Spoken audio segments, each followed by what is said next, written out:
this is an iHeart podcast. Guaranteed human. Hey, this is U.S. Olympic gold medalist Tara Davis-Woodhull. And I'm U.S. Paralympic gold medalist Hunter Woodhull. As athletes, our lives are about having a clear path. And a team that you can absolutely trust. So when it came to getting the best mortgage, we chose PennyMac. PennyMac is proud to be the official mortgage provider of Team USA and you. Learn more at pennymac.com. PennyMac Loan Services, LLC, Equal Housing Lender, NMLS ID 35953. Licensed by the Department of Financial Protection and Innovation under the California Residential Mortgage Lending Act. Conditions and restrictions may apply.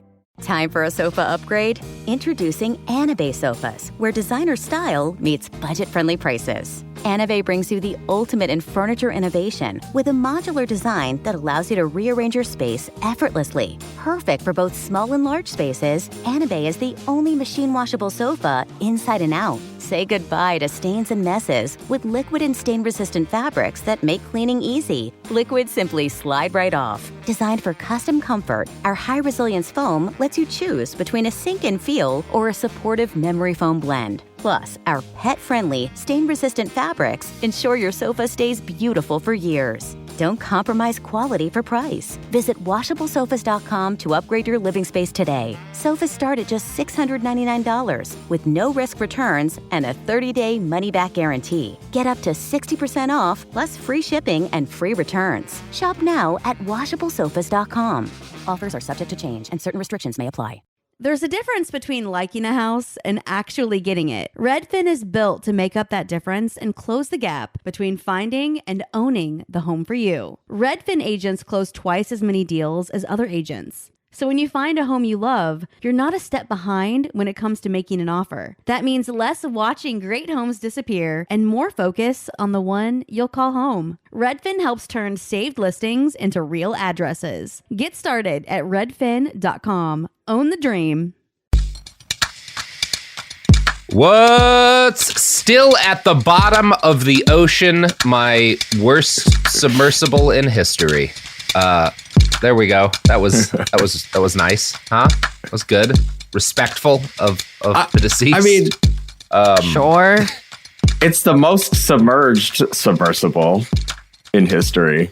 Look, in terms of being submerged, it did its job with aplomb. Yeah. You know, it is under the fucking water as hell. So, None of these other submersibles lasted that, except for maybe the Kursk. yeah. But it's great, up there. great moments. It's like a top 20 history. submersible in terms of how fucking underwater it is. Staying. Yeah, it is super under the goddamn water. Andrew, how are we doing on this glorious week? You having a good one? Enjoying the Monday? You know, good. Better than some folks, let's just say. I guess worse than some other folks. Better than some folks. Yeah. Yeah. We're in the middle. Yeah, I'm feeling better than both submersible rich people who love submersibles, and I'm feeling better than many members of the Russian government. Yeah, exactly. we had a little break for there to be a mutiny. I'm very happy there was a mutiny in Russia. You know, outside of a variety of geopolitical reasons, primarily because, like, how long has it been since we've had a mutiny? Like in the news, like a real ass mutiny. That just doesn't happen often anymore. Listen, Me happy. Russian revolutions, robber barons, the 19th century into the 20th century's back, baby. Hell yeah. Hell yeah. The Titanic's killing people again. It's all coming back. History never changes. Beautiful. Beautiful. All we need now is for European powers to get us into a disastrous conflict and forget that machine guns exist. We're knocking everything off one by one. We're heading in that direction. Yeah. It's speaking great. of easily predictable disasters with a high body count, let's return to the story of Stockton Rush. Yeah, good shit. So in 2009, yes. our boy Stockton founded Oceangate Incorporated, which is both the funniest name he could have possibly picked for a company that was about to become infamous for killing a bunch of rich people. Really? Yeah, the goal, it is quite a choice, huh? Like, yeah. Did you not think about things that have gate? Is there an explanation in them? for why? Like, yeah. My guess is because, like, you know, it's your gateway to the ocean and to deep sea exploration. But you were around in the 90s, Stockton. Like, you know what we use that word for. I mean, the full name of the company should be Oceangate, parenthesis, gate, like a door. Not like that kind of gate. Never mind. It's going to be fine. Get in No, and parenthesis. Not like a Watergate thing. Yeah, I would have called it, absolutely safe submersibles incorporated, but he didn't. So the goal of the company was to deliver manned submersible solutions to the private market. Now, because Stockton did not yet know how to design submarines or submersibles, we are using the word interchangeably as regular people, but they are two different things, right? A submersible needs a bigger boat that takes it around to places. A submarine is a boat in and of itself. I think that's more or less accurate. So since he didn't really know how to make either subs or submersibles, he and his partner bought two functional subs and started kind of like hacking them, which makes sense, right? Their goal was like to have, kind of figure out the basics so that they could eventually build a multi-person submersible that could handle 4,000 meters of depth. He's a kit guy. Yeah, he's kit bashing. Yeah. He's kit bashing his way to James Cameron status. That's the goal. They started with a pair of conventional submersibles, the Cyclops and the Cyclops 2. But the Cyclopses, the Cyclopi, I don't know what the plural of Cyclopses would be. But the two Cyclops submarines couldn't handle the trip that he wanted to make down to where the Titanic is. But having those early submersibles allowed Rush to kind of start building a business. Now, this was not like a money business, right? Rich people don't have to make businesses that make money, as we all learned from Uber. Yeah. It's okay to be continually lighting piles of money on fire as long as you're like establishing your place in the market. And so his kind of plan was also, basically see Netflix. I may have. Yeah, see Netflix, see most of the companies is outside of Apple in like the modern tech industry. Yeah. Jesus Christ, I know. It's pretty cool. They all so end his like attitude, Oceangate. It would be really funny if Netflix was like, you know what? We're going to go down to the Titanic now. Everyone who pays $7.99 a month gets a seat in our giant Deathsub. But no. So his basic idea is like, I'm going to start taking just rich people on dives, not to the Titanic, but to other, less deep shipwrecks. And that'll start building buzz, right? That's kind of a big part of his plan was like getting famous people, taking them down there, trusting that the majesty of the sea and being in a submersible would like make them evangelists for the brand. And that would allow him to get kind of the investment dollars eventually that he needed to move on with his more ambitious plan. The Titan, a submersible made with all the hubris of the Titanic and the size footprint of a Chevy Suburban. It's awesome how his business plan was like, clout is better than physics. Yeah, it is. Well, because it's one of those things like people are inherently like intense experiences have a mind altering, especially like ones where you're at risk of dying, have a kind of mind altering effect. Like if you take somebody to an intense place and they feel like they might die the whole time and then they don't, they get kind of a high, like that's why war works the way that it does in a lot of cases. So I think that was kind of the idea, is like these people would like walk away just kind of like unable to stop talking about this thing, which is why it's really interesting. He seems to have had a huge base of contacts. Since this all went pear-shaped, a bunch of different famous people have been like, oh yeah, like we were talking about going out, he offered us a ride.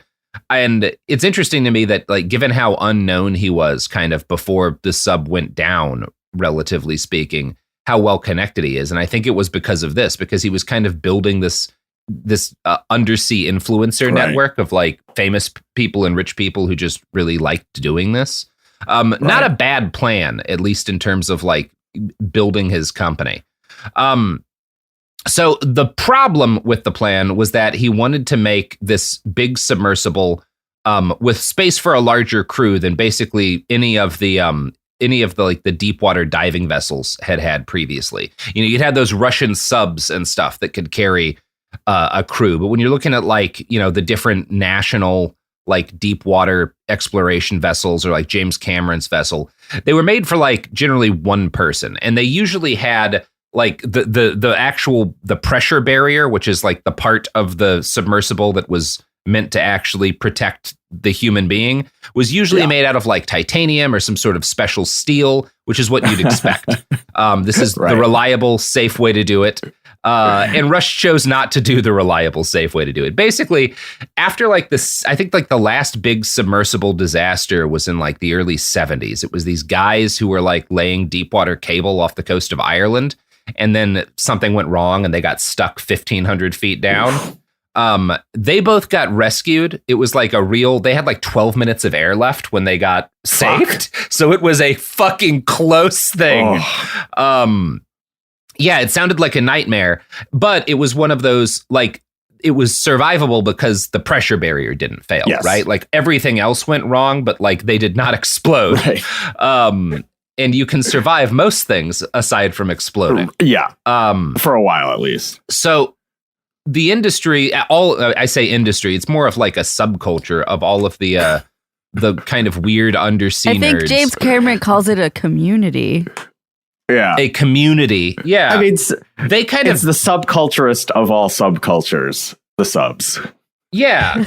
Yeah, it's the subest. So the literal subculture built a bunch of safety rules about like, here is how you make a pressure barrier. These are the different like things you want to make sure your vessel has. And they kind of voluntarily adopted these standards. And it worked really well because nobody died. Like in the last, like since everyone listening to this podcast basically has been alive, no one has died doing these kind of like crazy deep water dives.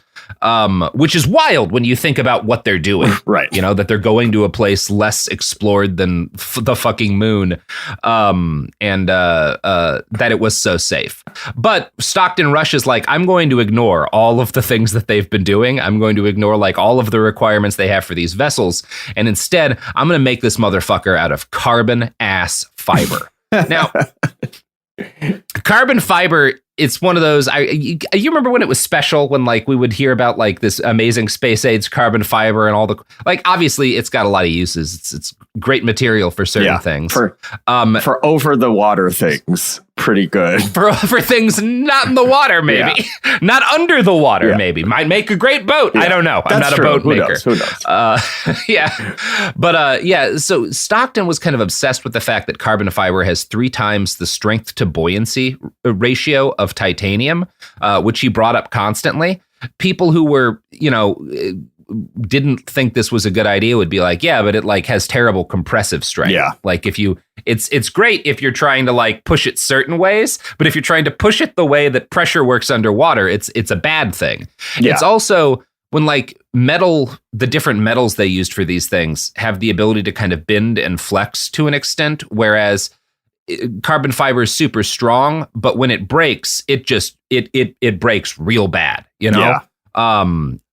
It's a pretty good metaphor for all tech stuff, that it's like a space age fiber, a space age material. It works really well at one thing and catastrophically bad at everything else. And it's also a great tech industry kind of metaphor, because the defining thing about the defining like cultural aspect of big tech is its inability to leave well enough alone. Right. You can't just be like, oh, hey, subway systems can work really well, and a lot of the most livable cities in the world have public transit. You have to be like, no, we're going to dig undersea hole or underwater holes, and we're going to drive Teslas under them, and they'll have no fire escapes. And likewise, it kind of seems like, at least from the reading I've done, it kind of seems like the submersible industry, there wasn't any room to really like disrupt or innovate. Like, cameras get a little better, batteries get a little better, but the basics of the thing that goes underwater and keeps you alive is always going to be the same. It's a big metal thing, like a big metal sphere. Generally, I can beat titanium. Listen, I mean, the whole tech industry is just like the ultimate participation trophy. All these bozos coming up with ideas that already exist, and no one has ever told them their ideas are wrong or bad, and then they get to make them and bankrupt existing people. Yeah, and Horrible. then Uber lights tens of billions of dollars on fire. He's kind of doing that. He's not doing this. I mean, there's a couple other reasons as we'll get into, but carbon fiber, bad idea for this sort of boat. Now, people had tried to use it before for submersibles. In the early 2000s, Richard Branson had funded an explorer named Steve Fawcett who wanted to make like an airplane-shaped carbon fiber submarine that could basically fly to the bottom of the Challenger Deep and back up. Every name in this story is somehow funny. Well, and Fawcett's really, because Fawcett was like a legitimate explorer. He was also like known as this guy who repeatedly nearly died and like would cost various governments a shitload of money rescuing him. And then he'd be like, well, I'm not paying for that, and get himself into another disaster. Yeah. And eventually he died in a mysterious to keep plane water crash. Out of your thing. That's the lesson here. Yeah, you might not take his advice on this. And he never got to build it because he was involved in a mysterious plane crash that became the most expensive rescue effort in modern history. Oh, God. I guess up until this sub went down. This is why we got to stop paying taxes, because they just go to these bozos once again. Exactly. So that they can fly their planes into the sides of canyons. Oh, God. So anyway, as kind of he starts moving along and building this and testing it out in shorter dives, various people within the industry, including like literally James Cameron, start reaching out and being like, hey, I don't know about this. Feels like it might be not the best idea ever. And Rush ignores them. He told Smithsonian Magazine, there hasn't been an injury in the commercial sub industry in over 35 years. It's obscenely safe because they have all these regulations, but it also hasn't innovated or grown because they have all these regulations. Obscenely safe. It's too safe. It makes me sick. No one's killed a sub full of people in decades. He did. He saw his opening and went for it. It's so funny that every quote from him is just him doing like the jack off motion at the idea of safety regulations. I'm just imagining him like coming out in like a black turtleneck like Steve Jobs and being like, and now for something insanely great, a boat that kills a shitload of people.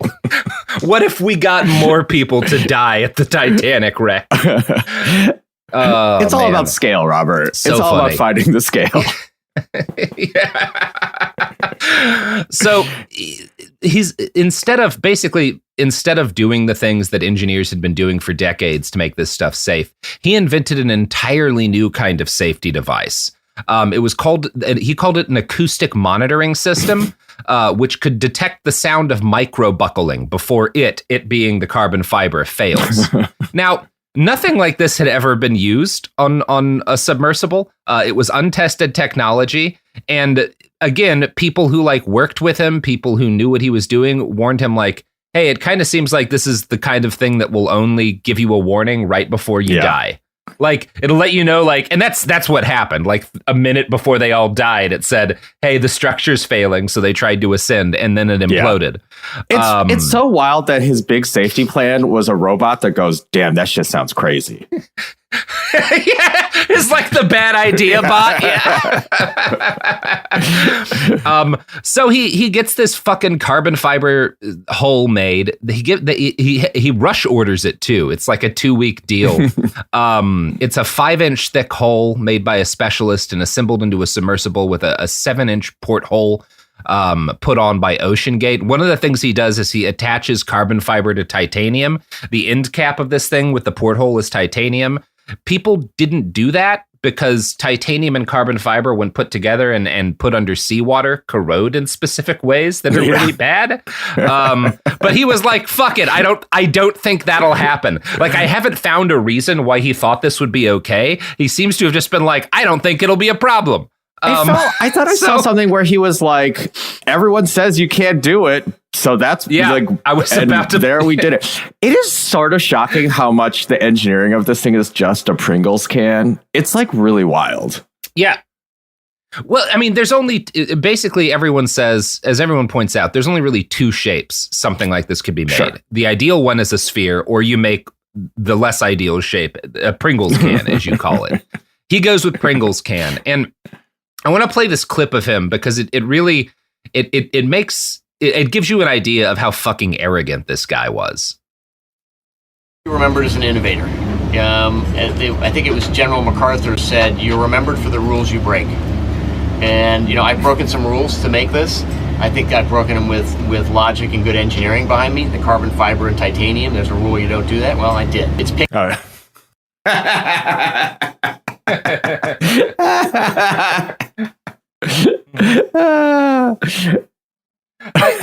I do love that, like, he's being like quoting Douglas MacArthur positively here, like the guy who attempted to invade North Korea and then got his ass kicked.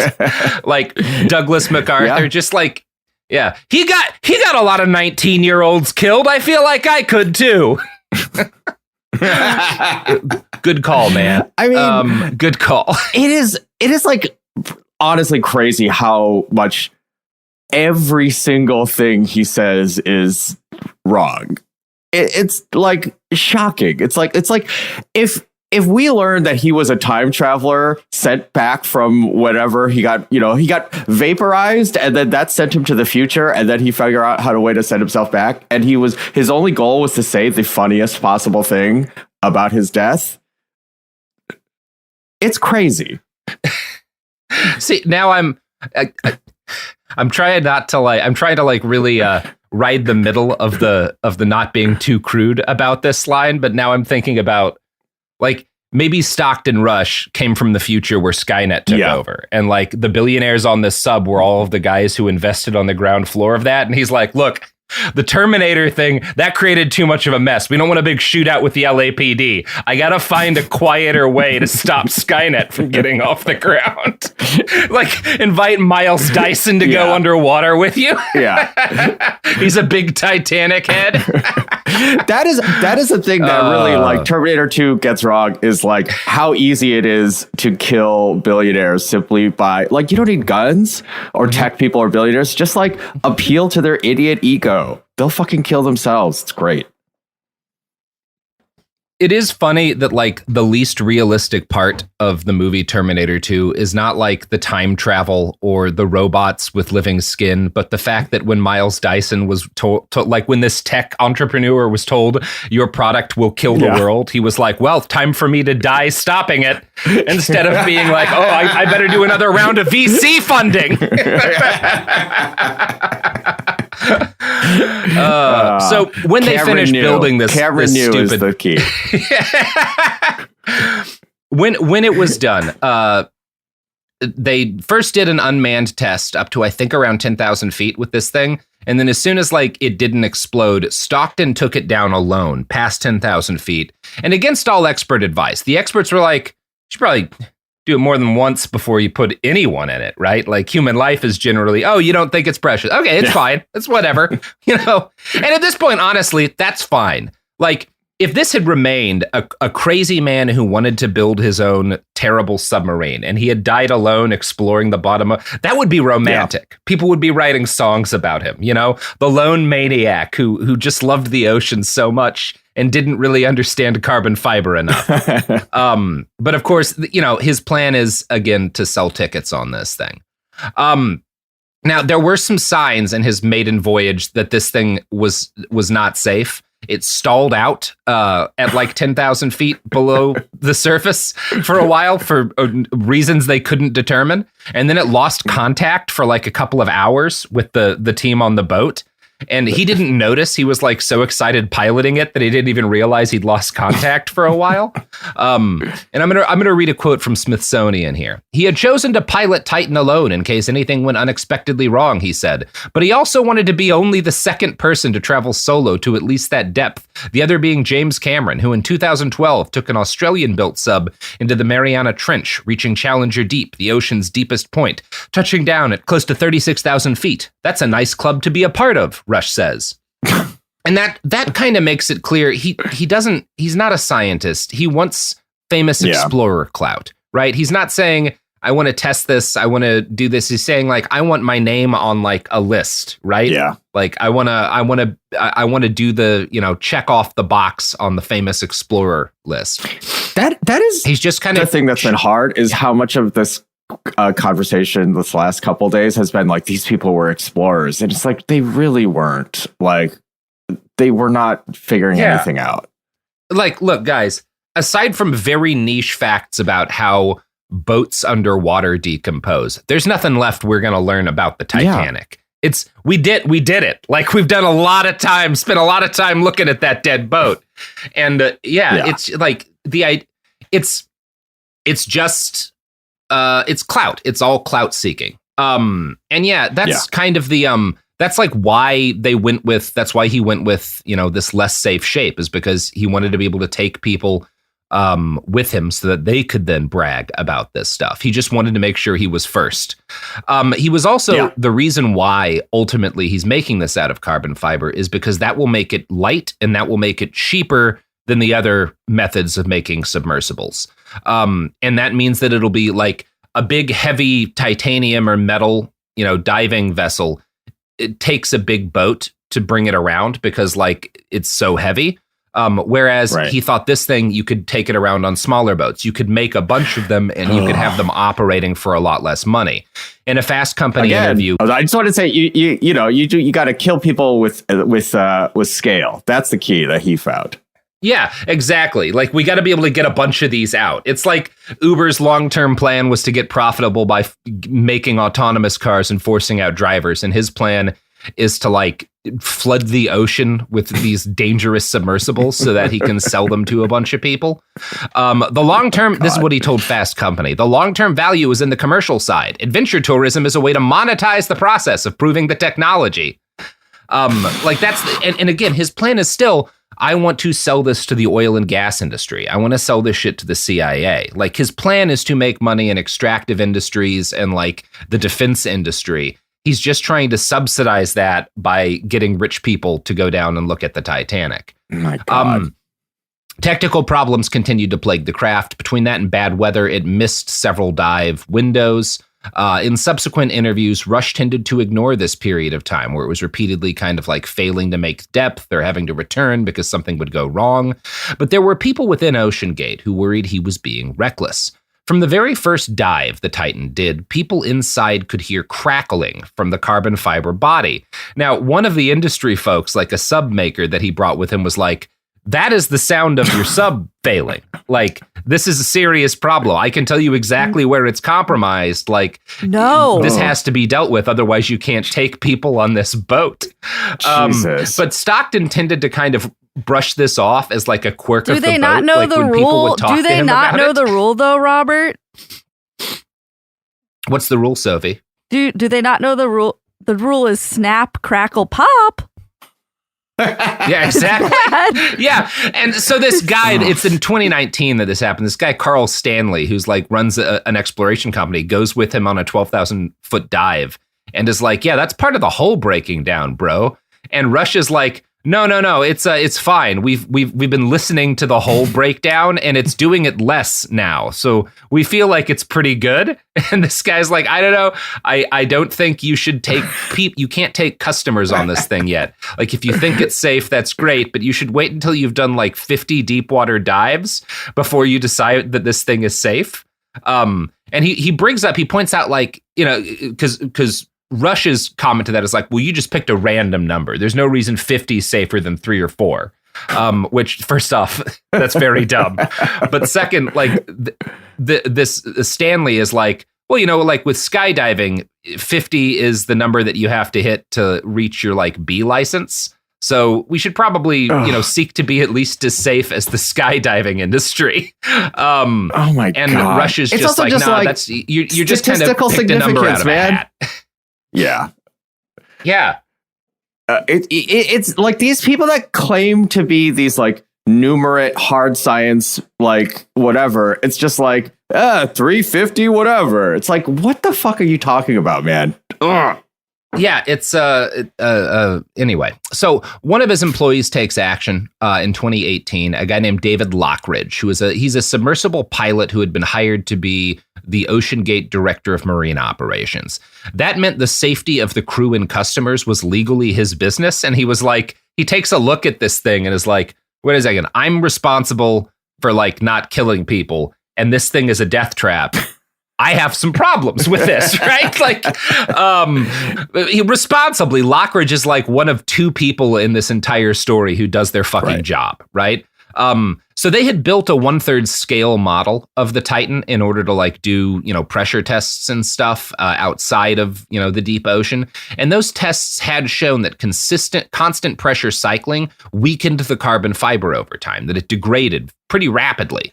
Lockridge also found flaws in the visible carbon in samples for the Titan. He was like, this was not made well enough, and it degrades very quickly over time. So he wanted the company to perform more extensive tests to see if the Titan had already been compromised. Stockton refused these tests. He claimed, quote, no scan of the hull or bond line could be done because the hull was too thick and the equipment to test it didn't exist. He was like, this thing is so well made, we can't even test if it's safe. Bro. You can't even test this shit, bro. Yeah, it's too thick, man. It's too thick. But also he's at the same time, he's like, it's safe because we're always monitoring to see if there's fractures. And it's like, well, but what? Both of those things can't be true, Stockton. You can't be monitoring the hull for problems and unable to monitor the hull for problems. Love it. But Lockridge, I think, notices this and he keeps digging. He finds other problems. For one thing, he'd always been concerned about the viewport, which people would note seemed like it flexed at depth a lot more than it ought to be flexing. And so he was like, what is this thing rated for? And he like digs into it and he finds out that the viewport is rated for 1,300 meters. They're going down to like 4,000 meters. So he's like, well, that seems like a real problem. And Stockton's general line is, 1,300. They just put like that number on there. It can actually handle a lot more. There's not any reason why he thinks it can handle more. He keeps saying engineering when he means because I fucking felt like it. It's so bizarre. Yeah, because I fucking felt like it. What am I kidding? Yeah, it's pretty good. Yeah. But you know what can withstand up to 4,000 meters of pressure? The food boxes that Blue Apron ships out. Every single one of them guaranteed to survive the pressures of the deep. And in fact, if you want to go see the Titanic yourself, you can't use this sub anymore. But what you can do is dive into the Atlantic with a box of Blue Apron food, and it'll keep you safe. You will not die if you leap alone into the frigid North Sea with a box of Blue Apron vegetables. Keep you alive. Sophie? This podcast is sponsored by BetterHelp. I get it. February's full of flowers, candy, stuffed animals, and of course, expectations about Valentine's Day in particular and about relationships and dating in general. And these conversations, these expectations can feel overwhelming and stressful. No matter where you are, whether you're married or dating or single or just focusing on you, you're right on time. And therapy can help you find your way and see more clearly where you want to be. So if you're looking for a little bit of help figuring out things in your own love life, if you're looking for some help balancing things, therapy can be a great option, and BetterHelp is one option for therapy you should consider. BetterHelp therapists work according to a strict code of conduct and are fully licensed in the U.S. BetterHelp does the initial matching work for you so you can focus on your therapy goals. A short questionnaire helps identify your needs and preferences, and their 12-plus years of experience and industry-leading match fulfillment rate means they typically get it right the first time. If you aren't happy with your match, switch to a different therapist at any time from their tailored recommendations. BetterHelp is the world's largest online therapy platform, having served over 6 million people globally with an average rating of 4.9 out of 5 for a live session based on over 1.7 million client reviews. So sign up today and get 10% off at betterhelp.com/behind. That's betterhelp.com/behind. Tired of spills and stains on your sofa? Wash away your worries with Anabay. Anabay is the only machine washable sofa inside and out, where designer quality meets budget-friendly prices. That's right, sofas start at just $699. Enjoy a no-risk experience with pet-friendly, stain-resistant, and changeable slip covers made with performance fabric. Experience cloud-like comfort with high-resilience foam that's hypoallergenic and never needs fluffing. The sturdy steel frame ensures longevity, and the modular pieces can be rearranged anytime. Shop WashableSofas.com for up to 60% off site-wide. Backed by a 30-day satisfaction guarantee. If you're not absolutely in love, send it back for a full refund. No return shipping or restocking fees. Every penny back. Upgrade now at washablesofas.com. Offers are subject to change and certain restrictions may apply. Hi, I'm Cindy Crawford, and I'm the founder of Meaningful Beauty. Well, I don't know about you, but I never liked being told, oh, wow, you look so good for your age. Why even bother saying that? Why don't you just say you look great at any age, every age? That's what Meaningful Beauty is all about. We create products that make you feel confident in your skin at the age you are now. Meaningful Beauty. Beautiful skin at every age. Learn more at meaningfulbeauty.com.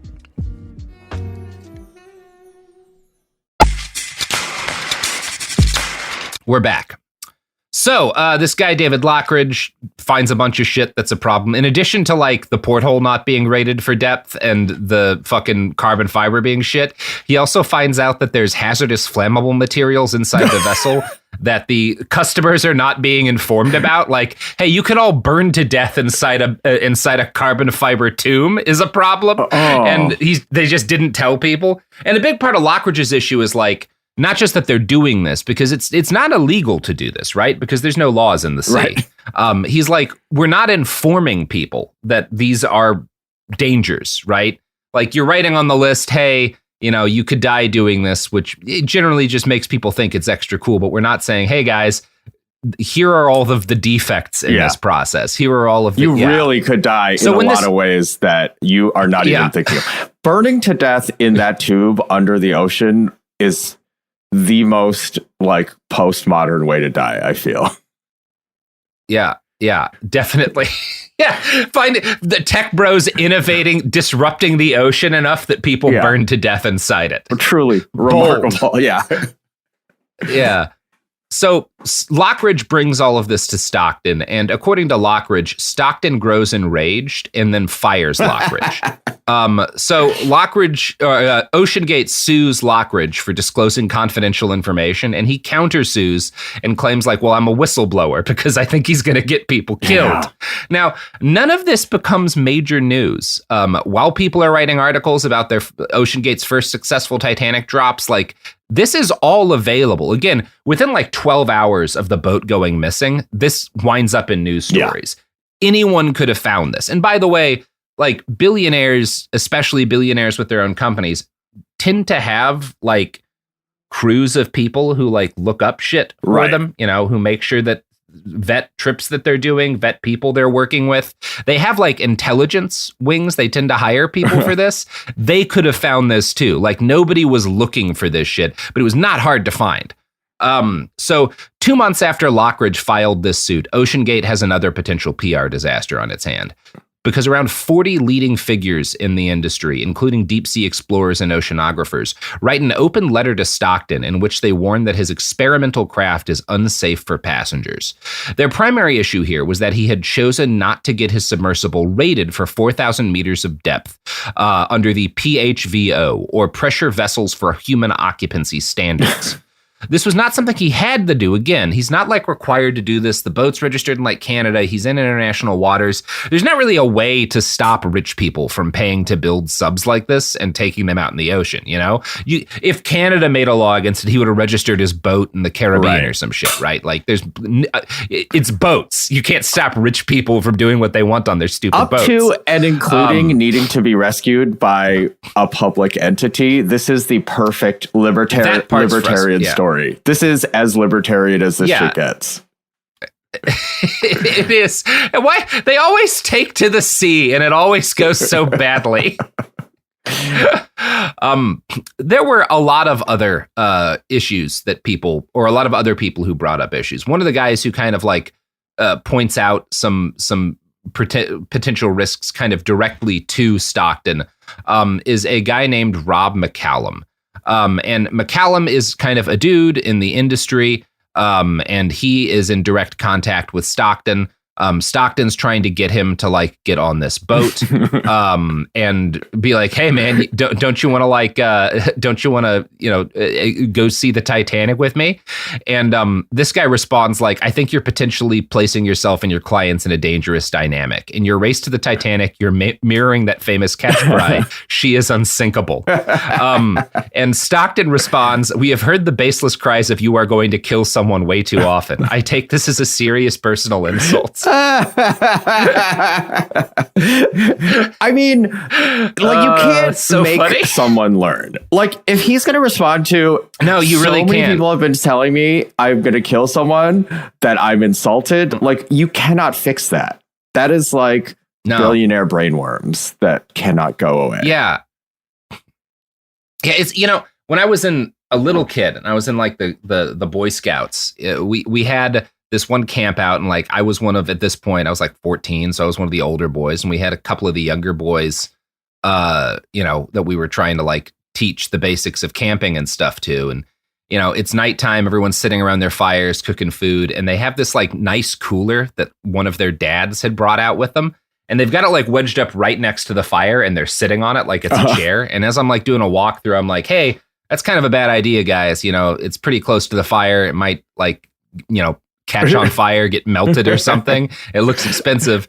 And like one of the kids just looks at me like I'm an idiot and is like, it can't catch on fire, it's got ice in it. Damn. So we just like, we go over to like the adult who's running things, and he's like, just let it happen. Like they'll learn a lesson.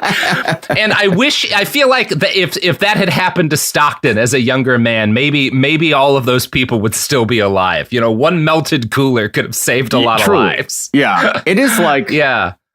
Just face a consequence once or twice at minimum, please. Yeah. Yeah. Learn that, when other people give you warnings, they should be heeded sometimes. Learn that maybe your instincts don't always take you in the right directions. He does not ever learn this lesson because he's born super rich, So all of these warnings were super correct. And this gets proved in 2020. And I'm going to quote from a summary published by MSN Live right now. Quote, in 2020, the CEO told GeekWire the hull of the submarine was showing signs of cyclic fatigue, one of the same technical issues Mr. Lockridge allegedly warned about, as the company continued to test the craft, including with a 4,000-meter deep dive in the Bahamas. As a result, the company temporarily downgraded the Titanic's submarine's hull depth rating to 3,000 meters, 1,000 less than the Titanic's depth, according to TechCrunch. So they have this problem. They recognize the cyclic fatigue, and they decrease the depth rating while they get material to rebuild the hull, which they do in 2021. Now, the fact that they had to rebuild the hull that quickly is kind of worrisome. But what's extra worrisome is that they also cut costs on this shit. Hell yeah. After the Titan imploded, Travel Weekly editor-in-chief Arnie Weisman wrote that he had been due to take a trip to the Titanic that year, and he'd known Stockton a while and liked him. He'd gone out with him a couple of times, but he expressed that like they'd been talking one day, and Rush had told him, quote, he had gotten the carbon fiber used to make the Titan at a big discount from Boeing because it was way past its shelf life for use in airplanes. Hell yeah. And so he tells this to the guy he's trying to convince to come down with him, and Arnie's like, that seems like a really bad idea. Like, that seems really dangerous that you're using expired carbon fiber. And Stockton's response is like, nah, man, they set the shelf life dates on those like way earlier than they ought to be. It's actually like, it's the argument I make when I take expired Vicodin that like a friend of mine has in a medicine cabinet, and they're like, oh, we should just throw that out. I'm like, no, man, this stuff's still good. He's as cavalier with multiple billionaires' lives as I am with like, is this takeout still cool? Like, are you fucking has this kidding? Rice been in the fridge too long? It is so wild that like, and he just admits this to someone he's trying to talk into getting on his boat. Like, yeah, you know what's extra cool? I got a deal on this carbon fiber because they say it's not safe for airplanes anymore. Let's go under the sea with it. I am not getting in your boat if you're saying that. I'm sorry. God. Yeah. It's bragging about cheaping out on your fucking submersible is So wild. It's so wild. It's funny too, because like a big touchstone with this story is obviously Jurassic Park, which is the tale of an insane rich man getting a bunch of people killed through hubris. At least the book, Hammond is very much a bad guy in the book. But I do, at least he's like smart enough to brag that they spared no expense. Like they cut corners everywhere in Jurassic Park, but like he doesn't say that. He's not like being like, we made all these T-Rex enclosures out of turkey wire, a lot cheaper than the stuff that these experts said I needed to use. Yeah. I just all I wish is that every Silicon Valley titan of industry has the self-belief to live their lives according to what they really believe, the way that Stockton Rush did. I think he is a hero and a model for everyone of those guys. Yeah, I think I agree with you entirely. And I think this is why I've heard that they're remaking doing like a TV show version of Jurassic Park that's based on the book. And I actually think we're ready for that, because in the actual book, Hammond, rather than being a sweet grandfather, is a psychotic tech entrepreneur who gets brutally murdered by one of his own dinosaurs. And maybe we need that right now. We may in fact need that version of Jurassic Park more. Fictionally, wink. So the weirdest thing about what I just told you about him getting cut rate carbon fiber for his Deathsub is that he may have lied about that, which is this wild thing to lie about. It's hard to say, but like journalists reached out to Boeing to be like, are you guys selling discount carbon fiber to the Deathsub guy?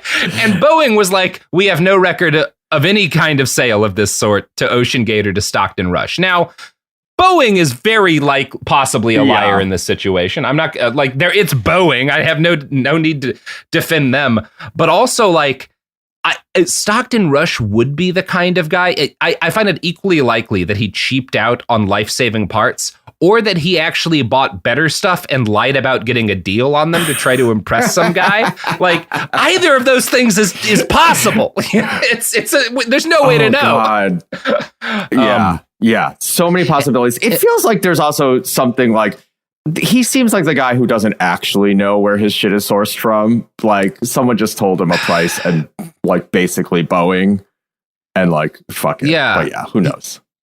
Yeah, who knows? And it is also, I should say, this is also part of a pretty fun pattern for him, because Stockton had a history of bragging in his interviews. He would take people on and they would see like, oh, there's a Logitech controller as like piloting this thing, and like the interior lights are just like shit you bought from Camper World. Seems kind of janky for a submarine that you're expecting to keep you alive at like 12 or 13,000 feet below the surface. And Stockton would be like, well, yeah, this is like a rough and tumble outfit. We had to kind of hack, certain shit. But like when it comes to the stuff that really matters, when it comes to the pressure barrier, that is the best stuff available. Not only is carbon fiber a space age material, but we designed the whole pressure barrier with help from NASA and from Boeing and from the University of Washington. He would bring up those three names every single time, like somebody pointed out that it was janky. And since all of those people died, journalists reached out to Boeing, and Boeing was like, we didn't have shit to do. I don't know what he's talking about. We didn't help this guy with anything. Like, we have no idea what you're commenting on. I have not seen NASA answer those to that yet. I haven't seen like any sort of response from them as to whether or not they had any role in this. CBS notes, quote, in a statement, the University of Washington said its applied physics laboratory provided engineering services to the company in Rush from 2013 to 2020, but on a different submersible. The one they helped with was the Cyclops, and at that point was steel-hulled and only meant for shallow dive. So basically, he was, and it seems likely to me that like, I don't know, maybe he talked with a guy from Boeing, maybe because like there was one astronaut we'll talk about later that he like brings in, that he hires to basically be a brand evangelist. I think he was just kind of like doing that normal tech thing where you have like this little bitty skein of truth and you just sort of like embellish on it until it's a lie. Yeah, I think that's what he's doing. Absolutely. So it is. I know you said a moratorium on 40K commentary, but it is shocking how much this is just an orc mech that we're talking about here. It is. Hey, if this was an orc mech, it would have made it down there, right? Because all of these guys believed in this stupid thing. You know, that would have kept it safe. Yeah, he's a RIP to the number one war boy. Mm-hmm. Yeah, he people always want us to do like a Warhammer episode, which I won't do because there are only like 30 people who appreciate Warhammer enough for that to happen. But you didn't think I would be one of them. No. I'm proud. That was proper use of a war boy. I'm from the old Armageddon campaign. Orchimedes actually did build an orc submarine. There was during the Armageddon games. There was like even a little model that some people hacked together for it. So there you go. This is it. Good stuff. Yeah, Orchimedes, better sub designer than this guy than Stockton Rush. A lot more concerned with safety. Yeah, Jesus. Okay. All right. Sorry for that. Right. So at this point, I want to get to the thing that I've been most excited to show you because I found an ad that OceanSafe was using to sell this thing, and it is bug fuck. I am so excited for you to see this fucking thing. We're going to play several clips, but here's how it starts. Expeditions offers you the once-in-a-lifetime opportunity to be a specially trained crew member safely diving to the Titanic wreckage site. Get ready for what Jules Verne could only imagine. A 12,500-foot journey to the bottom of the sea. Probably good to start. So you see, they start right off with like, it's safe. This is a safe journey. It's a safe journey that Jules Verne would be jealous about. Jules Verne, who famously wrote about safe submarine journeys. Yeah, seriously. Listen, I know billionaires, again, just have brainworms, but anytime you're paying, like the fact that they call these people crew members or whatever, like anytime you have to pay money to ostensibly do a job, you should realize you're being scammed. Yeah, it does have a little bit of that, like going to I don't know exactly where to draw the line here, but it does have a little bit of that, like, no, we call at this restaurant, we call our customers guests or whatever. Exactly. It is. I just want to play the next clip from this because the kind of the different, by kind of paying attention to the verbiage he uses here, you get two things, which is that like he's really obsessed with making sure people think this is safe, and he's really obsessed with making sure that they don't consider themselves tourists, right? Like we'll play some more from that, but like there's a couple of points where he like really emphasizes this is not tourism. Now, by the time this video is published, like 2 months before the sub kills everybody. So at that point, Oceangate has done 2 different successful dives to see the Titanic. And each time they're doing this, I think they're going down more than once, right? They have a boat and it's got like a number of people on it, and they do a couple of trips. It's unclear to me exactly how many times the sub reached the bottom, but they brought a few different groups of people down there, which meant that they had some customer testimonials to play, which gives this thing kind of like the flavor of like a TV infomercial for, I don't know, like a shop vac. Like, Sophie, play it again. Another trip like this, fewer people have been to Titanic than have been to space. It's tougher to go to the bottom of the ocean than it is to the far side of the moon. So we saw things that maybe human eyes have never seen before. Whoa. This is like some RoboCop shit. This is what's playing on the TV during RoboCop. Yeah, this is a company that exists in RoboCop, and every week they do get people killed, but it's not a problem in the RoboCop world. The second guy you hear in that, the dude like talking about how you could see something no human's ever seen, is a former astronaut named Scott Parazynski. Scott was in NASA for 17 years. He's the first person to fly in space and to summit Mount Everest. Now, I'm not accusing Dr. Perezinski of any illegal or unethical behavior, but he is the major selling point of this video, right? He is on this more than basically anybody else. He's constantly there to like his job is to both let potential customers know, number one, if you do this, you'll be an explorer like me, the cool astronaut guy. And number two, I think this is a good idea. As an astronaut, this seems like a safe thing to me. I guess I am accusing him of something that is unethical. I mean, in a 2009, just didn't know is probably the best, most charitable version of this. He's like, what? How bad could it be? It is. I think you're right. I don't think he maybe knew, but also I think he is a doctor and an astronaut. And like guys who wrote for Business Insider found this lawsuit from his former employee warning that the vessel was unsafe a day after this thing went down. I have to believe Dr. NASA man could like have found some of this. Like it wasn't hard. Again, Business Insider, not the greatest publication in the world. And they locked this stuff down, right? So anyway, in that 2019 Smithsonian article, Dr. Perezinski is fawning towards Stockton's genius. It's not easy to take a white sheet of paper, come up with a new submersible design, fund it, test it, and mature it. It was an incredibly audacious thing to do. Fair enough. Certainly audacious. Yeah, you know, not that hard, it turns out, but sure, not easy, I guess. Yeah. You know what else was audacious? That guy who shot the Archbishop of Austria-Hungary. Got a lot of people killed too, but audacious. Truly. So, anyway, cool stuff.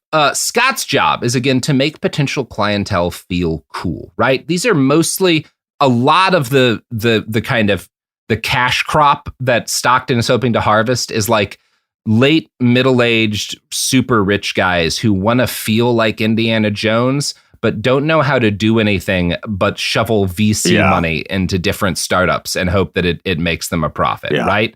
And so Scott's job is to be like, no, if you do this, you're an explorer and you'll be in this kind of like private club of deep sea explorers with me, the cool astronaut guy. So a big part of the work that this ad is doing is to try to incite that feeling in people while also pruning away the sense of embarrassment they naturally feel about paying $250,000 to see a gravesite. And I'm gonna have Sophie play you another clip from this fucking video. This is not a thrill ride for tourists. It's much more. It is an 8-day, one-of-a-kind experience. You will be trained as a mission specialist and record valuable findings. A citizen scientist is also involved in the science. They are doing jobs that are essential to the scientific research, not just busy work. We are looking at the process of degradation at the site. We are trying to make a really good map of the site and its current state. This is not tourism. You're contributing. It's not a ride at Disney. You know, there's a lot of real risk involved, and there's a lot of challenges. God. We partnered with... All of these things are what you tell a 5-year-old when you, quote, give them a job. Yes. This is bonkers. Yeah. Guys, we're really going on a Star Wars ship, kids, you know, as you take them to the Disney World Star Wars experience. And it's so funny because, too, they keep talking about, like, you're doing real work, but the closest they get to, like, saying anything scientific they're doing is, like, yeah, we're going to look at, like, how it's falling apart. Like, go down there. Yeah, the boat's still all fucked up, guys. It's not sailing again. It hasn't reconstituted itself. Oh, my God. And yeah, it seems like Oceangate, they really wanted their customers, because it's very interesting. They cycle between being like, you know, this isn't a thrill ride. There's real danger here, but also like, you're not going to die. Like they have to get, it's interesting. They have to get both of those things across to the clientele. Both like you're in danger because people don't want to feel like this is safe. They want to feel like they're explorers, but also you will not die if you do this. Those are the two things they're trying to get across in this video, as this next clip will help to make clear. It's very well engineered and very safe, and the team is very focused on safety first. The communication is really key, I think, knowing that they never lost communication. Not 1 second of me experiencing anything from Oceangate have I ever felt unsafe. As I pointed out on the bridge earlier, your safety plans all around the vessel. All mission specialists get to dive down to the Titanic, but the full experience entails much more.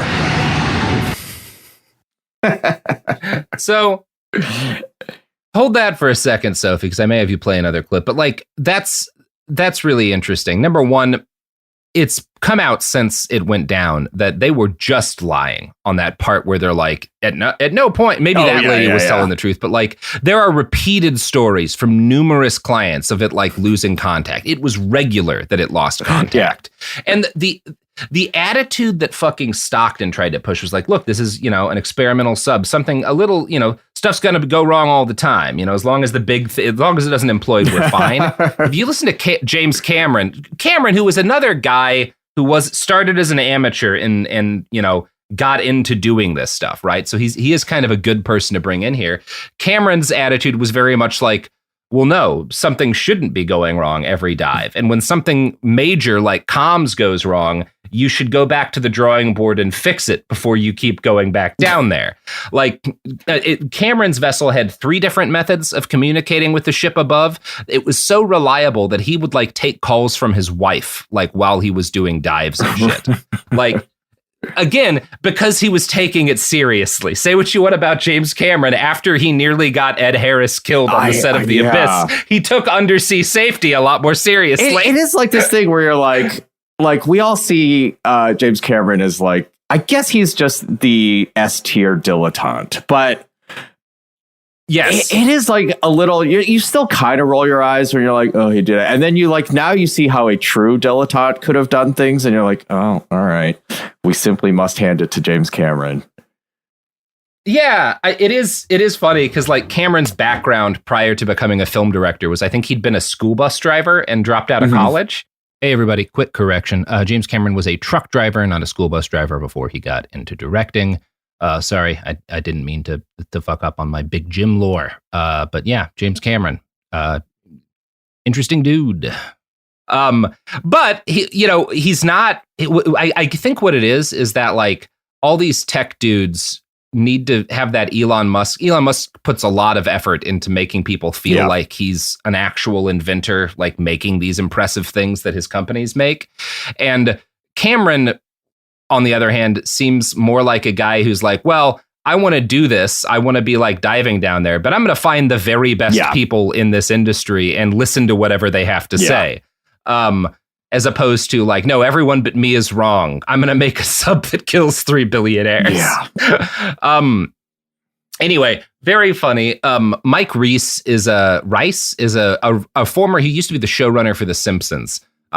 And it tells you how much money used to be in TV writing, that he was able to take 4 trips in the Titan, including one down to the Titanic. Oh, God. And he says that the ship lost comms at some point in every one of his 4 voyages. Here's what he told ABC. Quote, with no GPS, Rice said it took his crew 3 hours to find the Titanic, despite landing just 500 yards from the ship. Rice, who served as showrunner for The Simpsons, said he signed a waiver that mentions death 3 times on the first page. It is always in the back of your head that this is dangerous and any small problem will turn into a major catastrophe. Which is, I guess we'll see how well these disclosure or whatever permission slips go off in court. Speaking of The Simpsons, when all this shit about their like liability waivers came out, I kept thinking about that scene where Seymour takes them all to the Civil War like fort as a school trip. They get in trouble and he winds up leaving several kids behind and it's like hugging the permission slips. God bless the man who invented permission slips. For real. You did this. You signed this. This is your fault. Oh my God.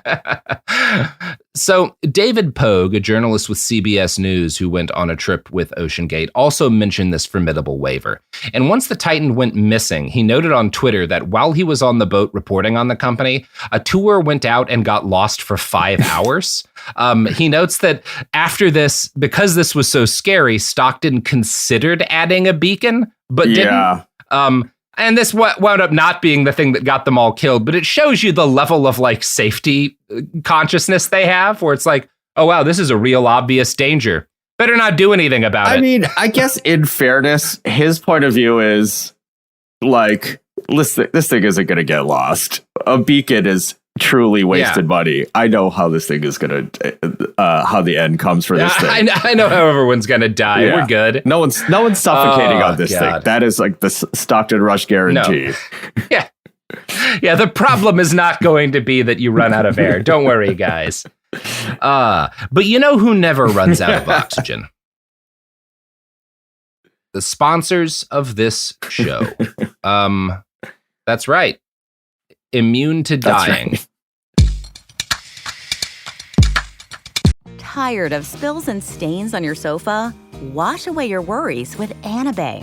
Anabay is the only machine washable sofa inside and out, where designer quality meets budget-friendly prices. That's right, sofas start at just $699. Enjoy a no-risk experience with pet-friendly, stain-resistant, and changeable slip covers made with performance fabric.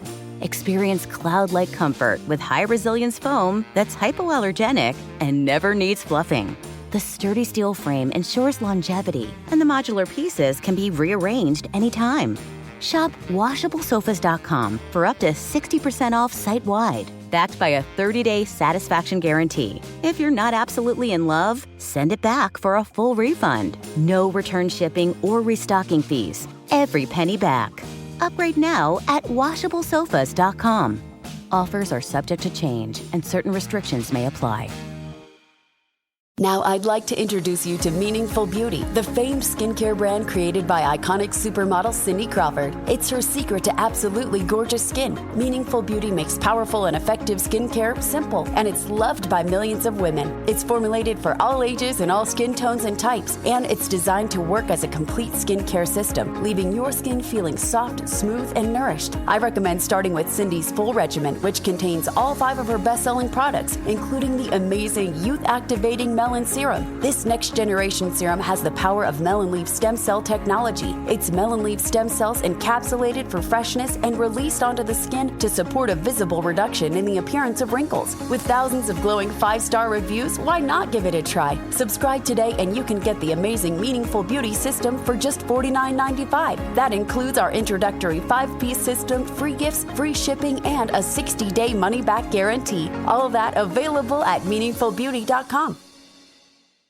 Support for the show comes from Public, the investing platform for those who take it seriously. On Public, you can build a multi-asset portfolio of stocks, bonds, options, crypto, and now generated assets, which allow you to turn any idea into an investable index with AI. It all starts with your prompt. From renewable energy companies with high free cash flow to semiconductor suppliers growing revenue over 20% year over year, you can literally type any prompt and put the AI to work. It screens thousands of stocks, builds a one-of-a-kind index, and lets you backtest it against the S&P 500. Then you can invest in a few clicks. Generated assets are like ETFs with infinite possibilities, completely customizable and based on your thesis, not someone else's. Go to public.com/podcast and earn an uncapped 1% bonus when you transfer your portfolio. That's public.com/podcast. Paid for by Public Investing. Brokerage services by Open to the Public Investing Inc. Member FINRA and SIPC. Advisory services by Public Advisors LLC, SEC registered advisor. Generated assets is an interactive analysis tool. Output is for informational purposes only and is not an investment recommendation or advice. Complete disclosures available at public.com/disclosures. And we're back. Yo. So, talking about Mr. Stockton Rush. There's a point like when that ship went missing on Pogue's voyage and is gone for like 5 hours when they can't communicate with it. Pogue noted in that Twitter thread that like they shut down the internet as soon as the boat stopped communicating. Well, and that's a thing I will defend. People have been like, well, that's really shady. I actually disagree with that. Because if you're running a trip like this, right, even if it's not like a Deathsub, right, if you're just like taking people out on a boat and one of your boats goes missing, right, if I'm in charge of that boat, first thing I'm doing is turning off the internet, because if a bunch of people just died, they shouldn't find out about it because some like TikTok dude posts a video. True. You know, like I'm not going to give Oceangate a lot of credit, but that is what you would do in that situation. Right. They did the right-ish thing for, obviously. Yeah. I think we could all be confident they did it for the wrong reason. I'm sure they had a shady reason for wanting to do it, but there is a justification for wanting people to not find out that they're like, and I don't know. I guess it is one of the real fucked up things to me is that like the wife of that that billionaire, the Pakistani billionaire who went down, and like his son, she was like on the boat when they went missing. God. Like she's on the which is pretty bad time. Yeah. Real fucked up. A lot of fucked up stuff. So the thing I keep coming back to is that all of the shit we've talked about how like all of the evidence that this thing was dangerous before it went down was easily available somewhere online prior to the Titan setting out on its final voyage. Like credible people had pointed out that this was dangerous. And one of the things that I'm most frustrated about is that like none of the people in the media who are covering this thing, once it starts actually getting to the Titanic, bring any of this stuff up. Right. And it's very interesting because like David Pogues of CBS goes on a tour, and like Pogue, I think his like coverage is absolutely irresponsible. Yeah. Like there's not really any investigative rigor. He's not pointing out any of the signs that this thing is like dangerous. And his article is, or the video and the podcast that he does is basically pure praise. It's right? a puff piece. Where like it's when disgusting. he talks about, it's a disgusting puff piece, right? Like that's like there are parts of it that look almost identical to the ad video where he's like showing him around the, you know, all this footage of it diving and footage of like life on the boat. Like it is super fawning. Pogue did mention briefly that one of the trips got lost and they lost comms and stuff. But like he brings it up as like, well, it's still, you know, not super tested technology as opposed to like, well, this is a major problem and the boat shouldn't be back out until this gets solved, you know? There were other basic problems that should have drawn more scrutiny from journalists. For one, like outside of the CBS report, Stockton also invited a BBC team to come film one of their dives as a PR thingamajig. And that trip captures the looming disaster feel better than like when the documentary about this gets made, they're going to use clips from that BBC documentary because during this fucking dive that the BBC is there to film, I think 2 of the thrusters on this thing are installed backwards. Like they put the engines on wrong. And so the boat's spinning around in circles. And because there's a film crew there, they don't want to just scrub the dive to fix it. So they figure out a way that the guy piloting it can like hold the controller sideways so that it works right. It's so janky. Yeah. I mean, in the true video game spirit, they're basically on take the cartridge out and blow on it mode. It's wild. And I want to play you a fairly long clip from this because it gives you an idea. It's kind of cutting between, you know, mission control or whatever in the boat as they try to figure out how to fix this. And it shows you how janky this whole process is. Oh no, we have a problem.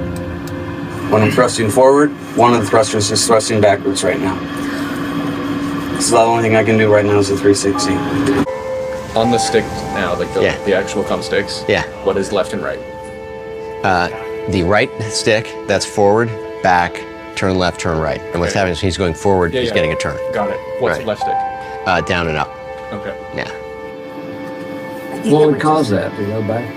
They swapped out one of the thrusters. So they mounted it the wrong way? I mean, it's unidirectional thruster, right? Yeah, it should be, but something happened.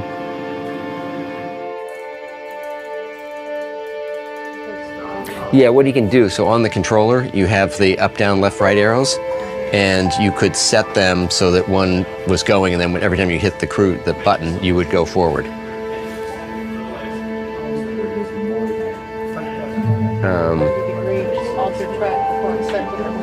I hope he knows how to do this. 8, 3, 7, 7. Hey, Jerome, Stockton on Wendy's phone. Just call it back if you get a chance. We got a question on the dive right now, looking to see if there's a way to remap the PS3 controller. Thanks. So they are just like you and your friends playing like video games at like someone's 13th birthday party late at night. They're getting tripped up remapping a PS3 controller. Like, wow, these fuckers are underwater. God, it's janky. Like it really is. Shouldn't be like this. Yeah. People flipped out a lot about the fact that, like, they're using, you know, a gaming controller, which is not super weird for stuff like this. Like, a lot of times it gets used because controllers gaming controllers are pretty good at this kind of motion. But like, this is the jank. Like, you should not be having to remap on the fly because whatever checklist you had for this thing before it went off didn't make sure the engines were on right. Like, that's pretty bad. Like, if I get on a plane and they're like, hey guys, we got to go back. Somebody put an engine on wrong. So we're just gonna like figure it out in the air. Don't worry. No, I am opening the emergency door and rolling out onto the tarmac. I'm not going up in the sky in that thing. They're like, we just got to twist it and then it'll go in the right direction. Don't worry. It's so, oh God, I'm sorry. There's nothing really to say, but it's so fucking bonkers that this was allowed to happen. It's nuts. And it's nuts that, again, guys like Pogue are just talking about how cool this is. What a great, and it's of course it works this way. For one thing, David Pogue is the kind of quote unquote journalist you bring in if you need right. like a dumb guy with a platform to make your tech product look cooler than it is. Right. That's his actual job, is to like pump up bad ideas from the tech right. industry. So he's a great dude for Stockton to work with here. And it's also like Stockton has a kind of gut level understanding of how awe-inspiring being this deep below the ocean is.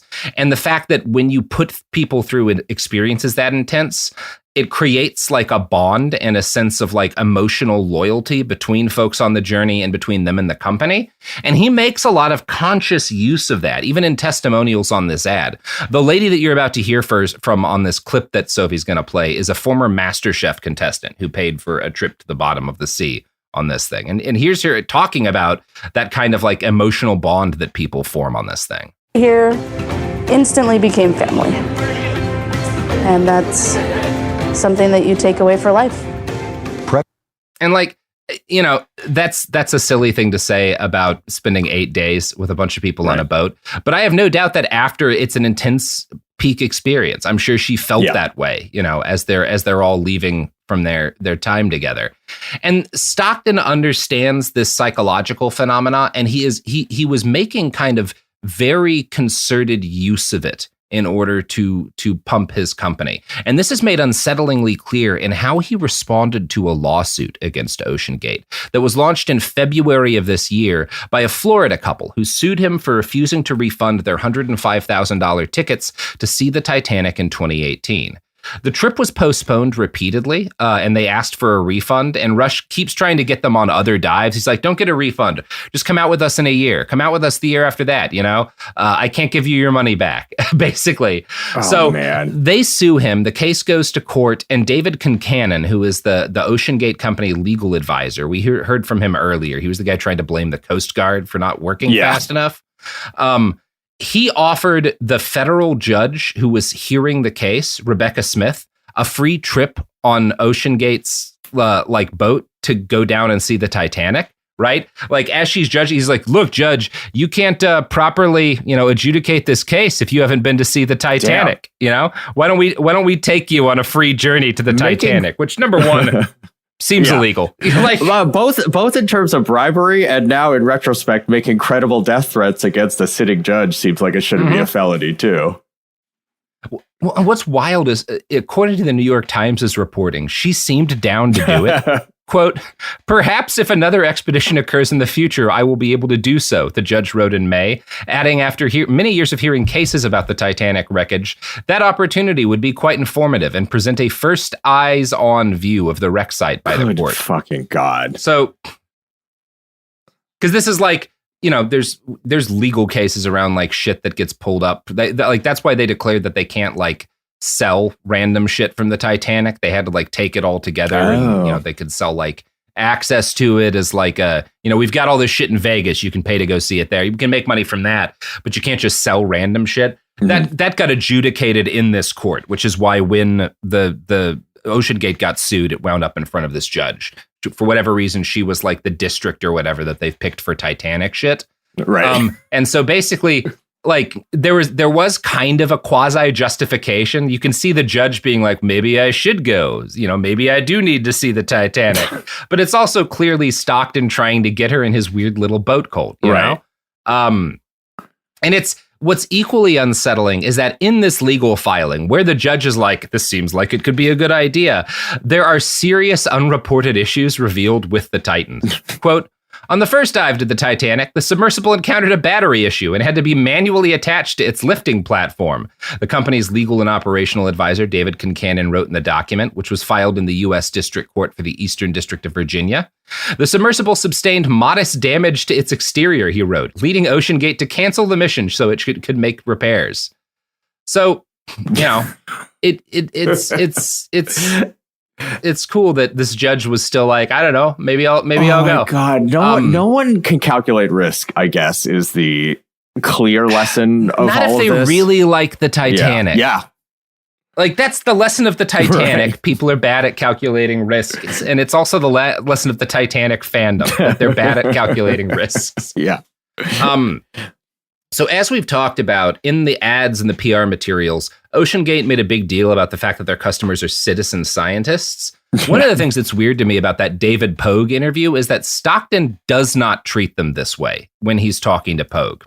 Quote, so we have clients that are Titanic enthusiasts, which we refer to as Titaniacs. Some of those folks are affluent and some are not. So we've had people who have mortgaged their home to come and do the trip. And we have people who don't think twice about a trip of this cost. We have one gentleman who had won the lottery. The first tickets had been sold for $105,000 to $129, the inflation-adjusted cost of a first-class berth on the Titanic. But, according to Pogue, then Stockton Rush saw how much people were willing to pay to go to space, and he thought, man, I'm leaving money on the table. So, couple of things there. Number one, it does feel like you're kind of tempting fate by being about like, well, let's charge as much as it costs people on the Titanic to go die, you know? See, but then to both have like gone through that and then see Jeff Bezos fly people up and be like, oh shit, we could actually make way more money off these rubes. Right. Very cool. Great science that you're bringing these citizen scientists in to do. Yeah, you're a scientist, a citizen scientist. Get the fuck out of here. Yeah. We're gonna do an expedition to see how much money I can make off of you. We're gonna really expand the bounds of human knowledge, re how much cash I can take out of your fucking wallet.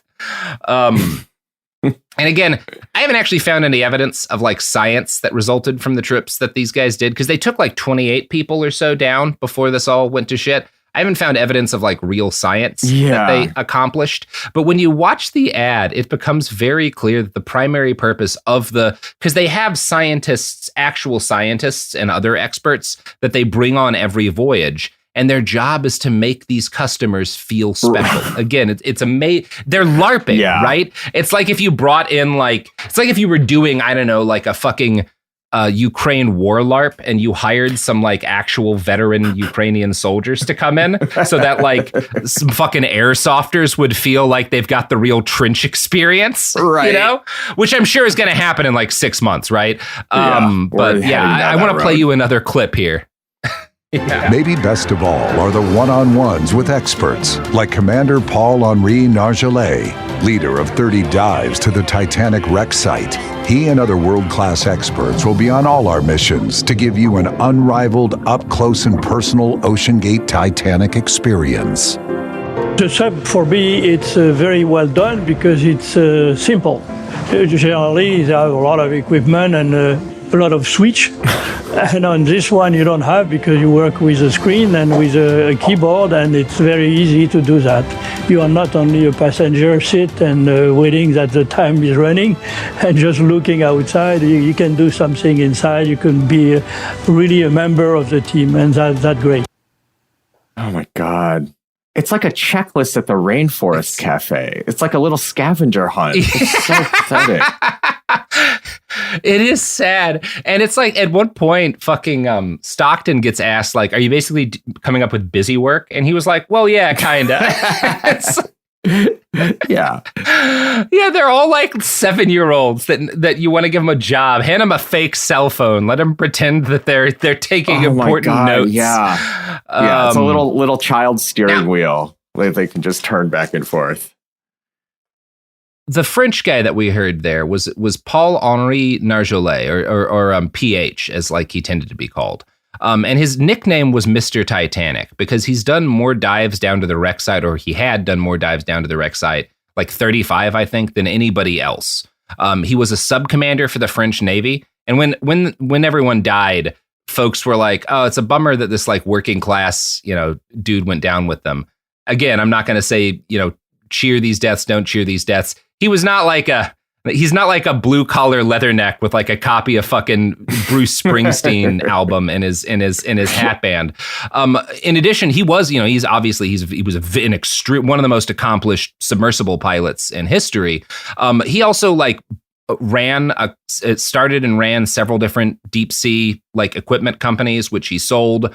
He was on the board of, I believe it was an LLC that had the salvage rights to the Titanic. He was one of the guys when we talked about this process of taking a bunch of shit, 5,500 items from the Titanic, which then wound up touring Las Vegas and stuff as a thing people could pay to go see. He's helping to run the company that does that as well. Bob Ballard kind of insinuated that this stuff was grave robbing. I'm not calling a dead man a grave robber. I don't know that Ballard was. I think it's his exact status within the industry is kind of unclear to me.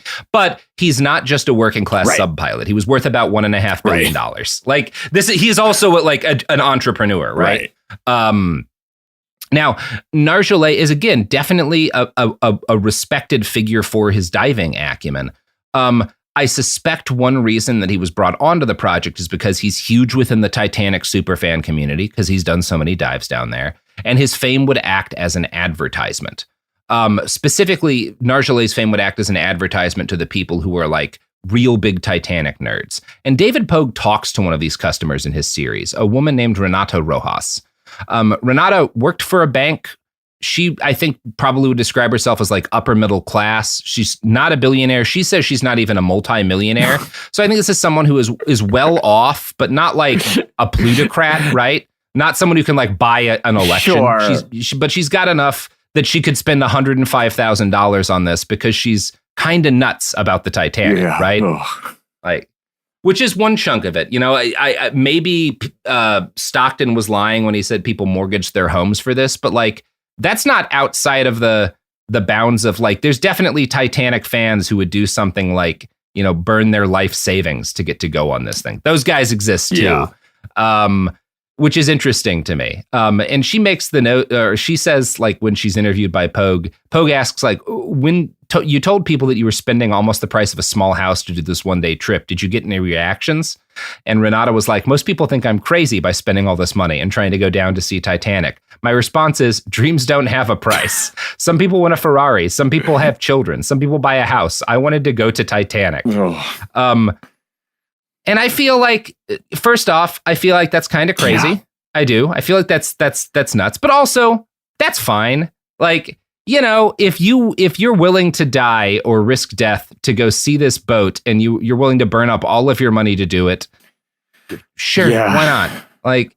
Really, when it comes down to it, I'm not going to get bent out of shape when you die, but okay, everyone has the right to want to love something so much that it kills them, even if that thing is objectively stupid. I do believe that, right?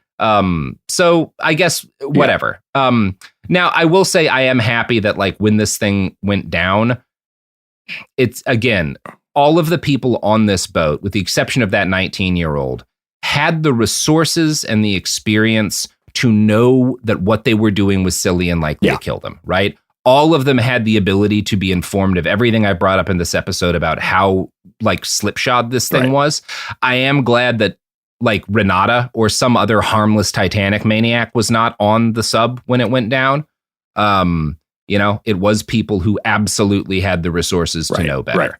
I don't know. You can feel about that however you want, but it seems at least less fucked up to me than if it had been a bunch of people who saw the movie 77 times in theaters and poured their pension into fucking Oceangate. And the Titanic movie is kind of the thing that looms over all this hubbub. From the day that it sunk, the boat captured people's imaginations, both because of how many people died on it and because they were all rich and famous. There's all this mystery. James Cameron turned that fascination into a modern fandom, which I will say, I don't think it's cynical for James. Like, he wasn't doing this to cash in on the Titanic. Like, obviously, he's obsessed with it, too. He is the biggest of the crazy Titanic maniacs, right? Like, does seem legitimate for him. But Oceangate definitely kind of callously cashed in on the film, and you can see some of this in the ad, which apparently when you finish the dive, they would let you pose with like a replica of the heart of the ocean and take pictures. Which is both a fundamental misunderstanding of the movie, right? She like dumps it in the ocean because these guys are obsessed with it, and it's like disrespectful because of all of this person she loved died, all of these people died, and all they care about is this stupid piece of glittery jewelry, right? Like, I think that's one of the things that Cameron is saying in the movie. And then they're like, hey guys, pose with this thing. Take a picture with it right above the graveyard. Anyway, play the clip, Sophie. Next dive. Excitement, thrills, and adventure on the high seas. I just loved every minute of it. It has exceeded anything I thought it could ever be. Titanic is the ultimate dream. I mean, this is definitely probably one of the most unique, interesting things I've ever done. Even going to, I've been to Everest, but this is more unique.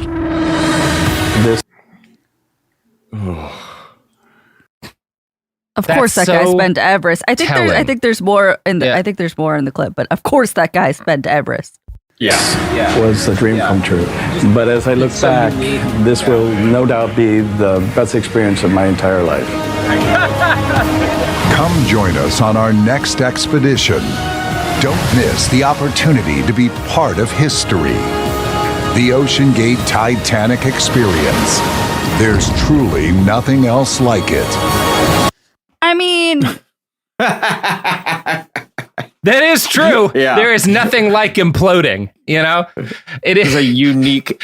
Lots of people... Look, ton of rich people know what it's like to die of gradual hypoxia atop Mount Everest, Very few rich people have imploded at the bottom of the sea. You could be one of the few. Yeah. Mind-blowingly... they're like blissfully ignorant. They're like choosing to not educate themselves, and it's sad. Well, and it's also just, you can see it's such like he's marketing this again. He really is like a modern Hammond figure from Jurassic Park. He's marketing this as like, this can be a part of your friends did Everest. They paid $100,000 or whatever it takes to like force or to like make, they paid all that money to have locals like stop them from dying on the big stupid mountain that rich people want to climb because it's the one that rich people climb. Well, good news. You can impress your friends with a thing that they haven't done. They haven't been to the Titanic yet, so you'll have something to brag about. Who would have loved him? Fucking L. Ron Hubbard. First off, L. Ron Hubbard absolutely would have loved this, and second, LRH never would have gotten on that submersible. Oh no! If there was one thing that man understood, it was self-preservation. He would have sent children.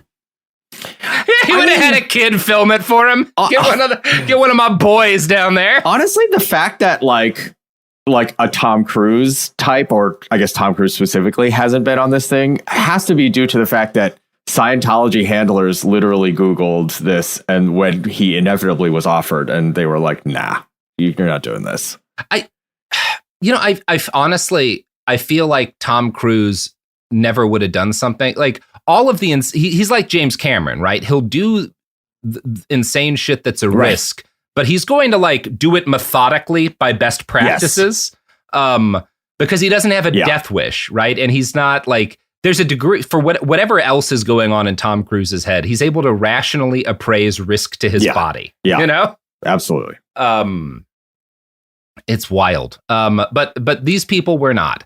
Now I haven't seen like a perfect list of all the folks who went down on these trips or who had booked tickets.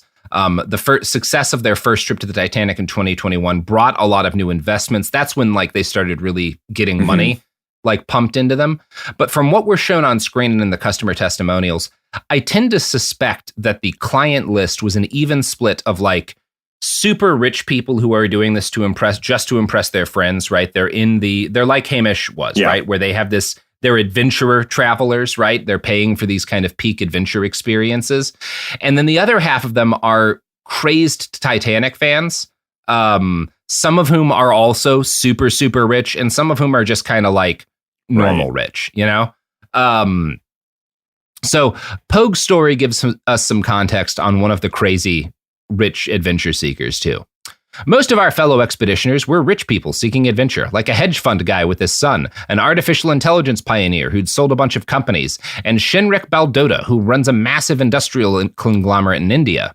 Pogue, and you have a nickname? Shinrik, yeah, they call me the Wild Monk. Pogue, the Wild Monk? Shinrik, yeah, because I look like a monk. I'm very calm, but I have these extreme interests that I do. Going to a live volcano in Vanadu, 2 times to Antarctica, on the edge of spaceflight at 70,000 feet in a MiG-29, swimming with the blue whales, catching crocodiles in Botswana with National Geographic. So like, again, he's just like listing this like a rich kid lists like everything he got for his birthday that year. He's like, I did this, and I got this, and I got the autograph of the blue whales, and you know, I got to go to space in a MiG-29. And man, yeah, it really is like just like, you know, toxic masculinity will continue to kill people, but this is genuinely pathetic. Yeah, and it's such an insult to like actual exploration. Yeah. I think about like the Apollo, like whichever, I always forget. Was it 11? No, it wasn't 11. That was the first one that actually made it there. But like the moon landing guys, right? All of whom had like one of the, I think it was Apollo 1, like it fucked up on the landing pad and caught on fire inside. And because there was like too heavy O2 in the mixture, like all of these guys like burnt to death horribly, nightmarishly. And like, the dudes who landed on the moon were their friends and knew that, and like, and still knowing that, decided like, no, fuck this shit. We are going to go into space and do this thing because it will expand the bonds of human like knowledge and achievement in a way that matters. It's worth our lives to do this thing.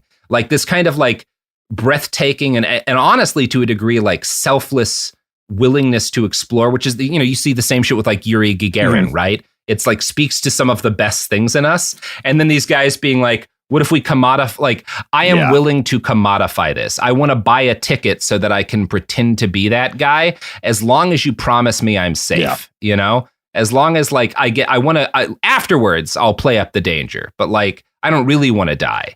Yeah, there's a story that came out a couple of weeks ago about this fucking, I think he was an Instagram influencer who like did a bunch of mountain climbs and would gram it. Maybe it was a TikTok guy, but like he was one of these dudes who does these like things and films himself. So everybody thinks that he's, like, oh, what a cool adventurous life you lead. And like things went wrong on Everest. Right.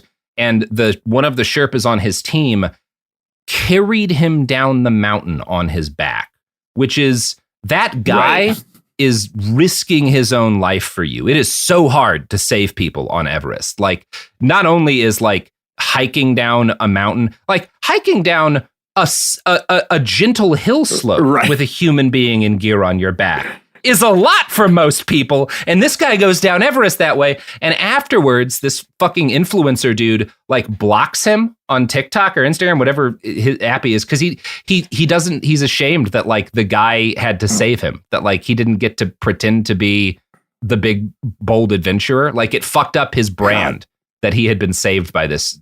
Like any reasonable person, somebody does that for you, like that dude's going in the will, right? Like, you know, like you take care, like that's like the most incredible thing a person could do for another person, is like gamble their life to save you. And like, it speaks to the attitude of these fucking adventure traveler, dark tourist, freak ass motherfuckers. Yeah.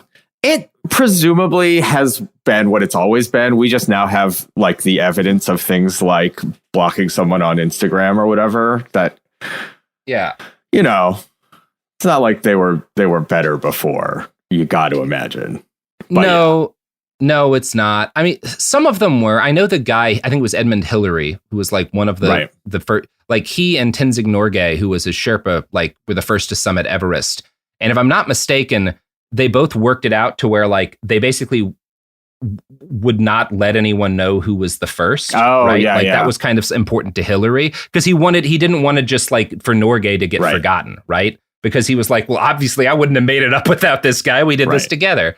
Like Again, the difference between an actual explorer, which Hillary for sure was, and what these people are doing, you know? Yeah. It's even the difference between like fucking James Cameron and what these people are doing.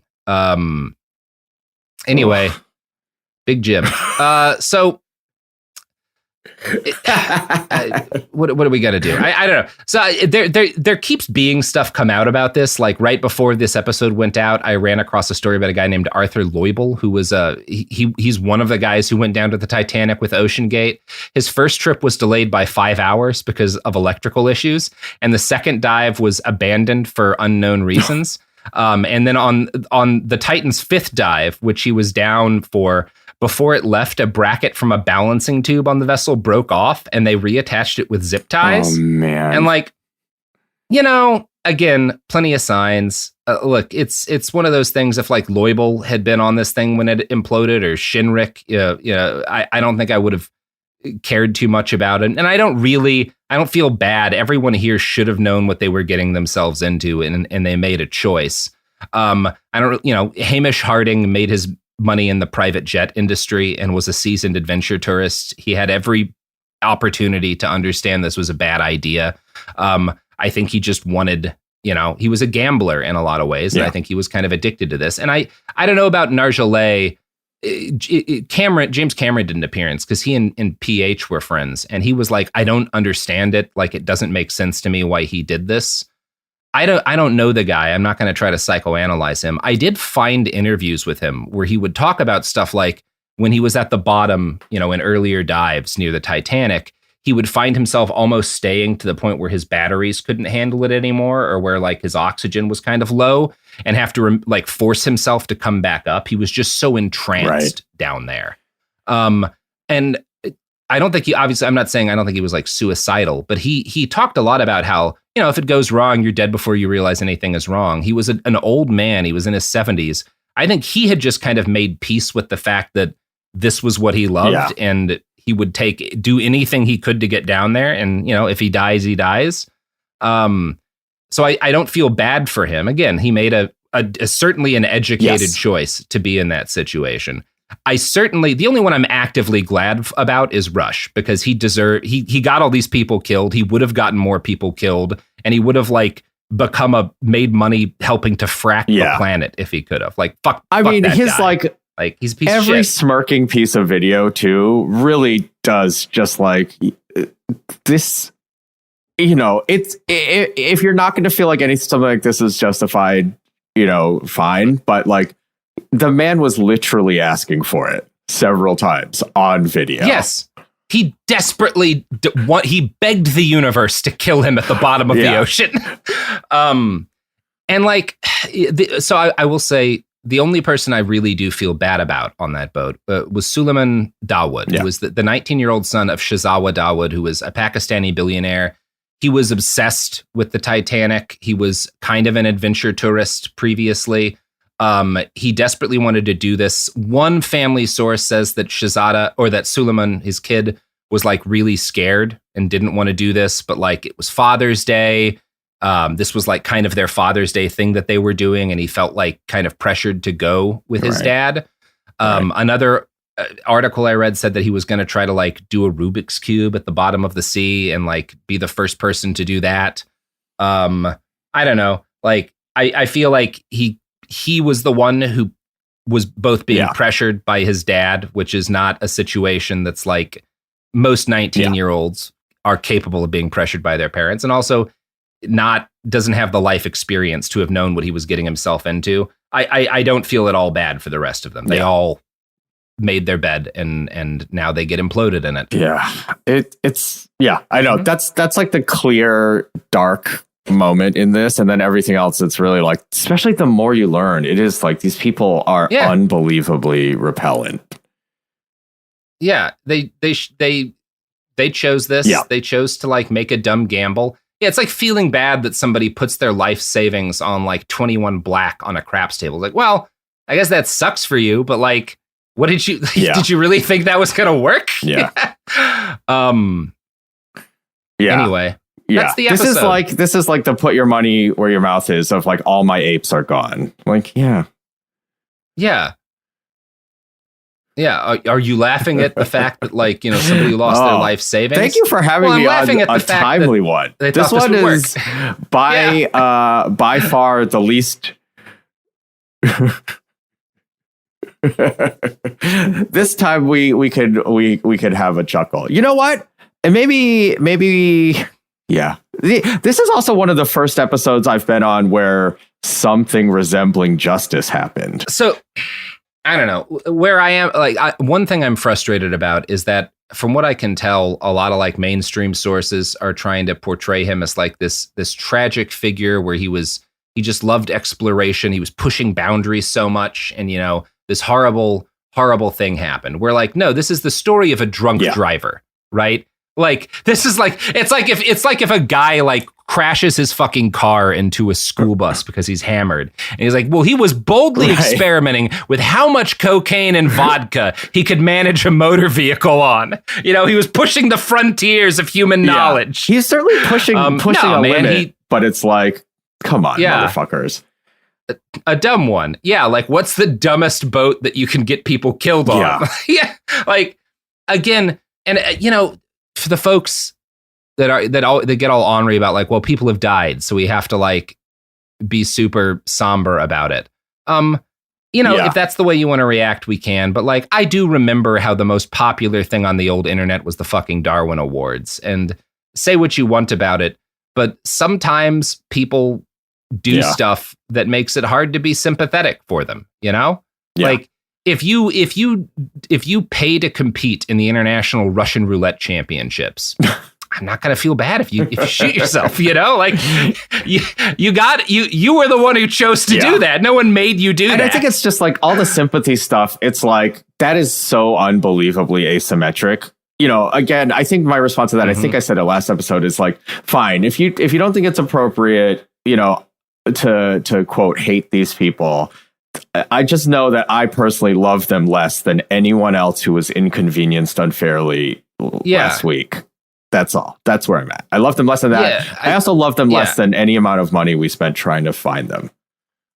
But that's fine. I love them, quote unquote. That's a whole that's a whole other conversation too, because like, I don't know. I think the Coast Guard's attitude is reasonable, where they're like, well, we don't talk about like what it costs. Like we do not make rescuing people into like a cost benefit sort of thing. Like that is not what the Coast Guard's job is. I do feel like maybe we as a culture should have a conversation about like, when do we make rich people pay for getting rescued in situations like this?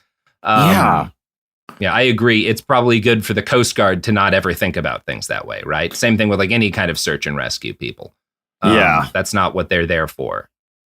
It's like a firefighter shouldn't be calculating, to what extent is this, how much is this house worth versus how much is this costing? But like, if you choose to live in the middle of like a fire plane and like burn your trash every day, maybe, I don't know, maybe some of like, if there's a fire, maybe you should get in trouble. I don't know. Like, I mean, whatever. Yeah. The counterpoint to that though, is that like firefighters, maybe not individual firefighters or fire captains, it's not, they're not exactly calculating the value of a home, but the fact, there is asymmetric service for different areas, and those just so happen to line up with race and socioeconomics. So like, there's a world where making it a soft policy that gets violated in like soft ways is actually contributing more to the inequity. Like, again, lots of other people died even at sea last week, and these guys for sure got top tier service. No, they got more money has been spent on them than has been spent rescuing refugees whose boats, capsized in the Mediterranean probably ever, like maybe ever.